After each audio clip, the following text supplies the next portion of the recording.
needs to be first, so I'll lob in an easy one for you. Oh, well, thank you. I had a very interesting debate with one of my children.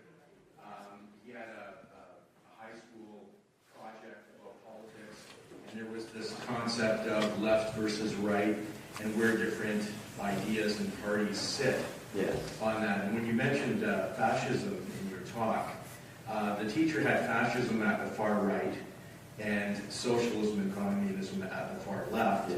My son didn't understand what units of measure were for this, and I was wondering if you could comment on that, because... Yeah. Anyway. Okay, good. So left-right spectrum is garbage.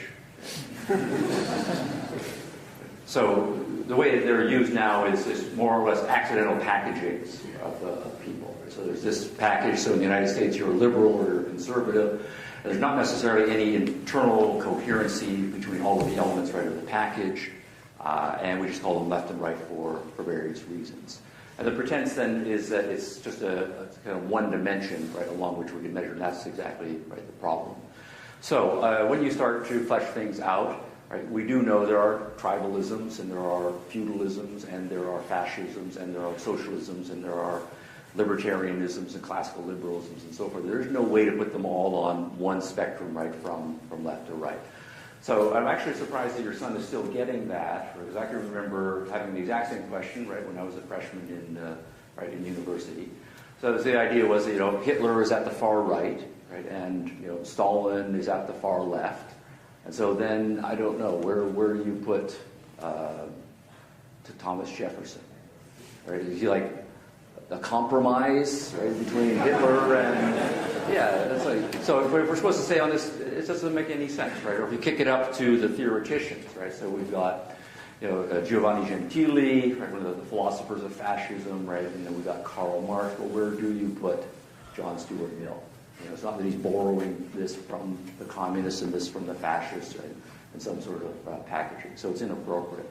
So I think, partway through your question, you said the right thing is to say, well, what is the dimension, right, that we're trying to measure? And serious political scientists will then start to take up that point. So then you say, for example, who do you think the polity is? Right? Do you think the polity is comprised of a number of individuals, and the polity is trying to serve those individuals, or do you think of the polity as a collective? And then what we're interested in is what's good for the whole, and the assumption that somehow the society as a whole should be coming together. So that then would be to say you are having one aspect of your political spectrum should be individualism to collectivism. But that's not the only important political question. Another important question is how much power and authority do we think a government should have? And so another one is to say, well, governments should be limited to some very clearly defined functions, constitutionally prohibited from going beyond those functions, versus other kinds of politics that say we think government should be vested with large amounts of power, large amounts of authority. So then you have a different spectrum that says, strong authoritarianism to limited government minimalism at the other spectrum. And you keep going through.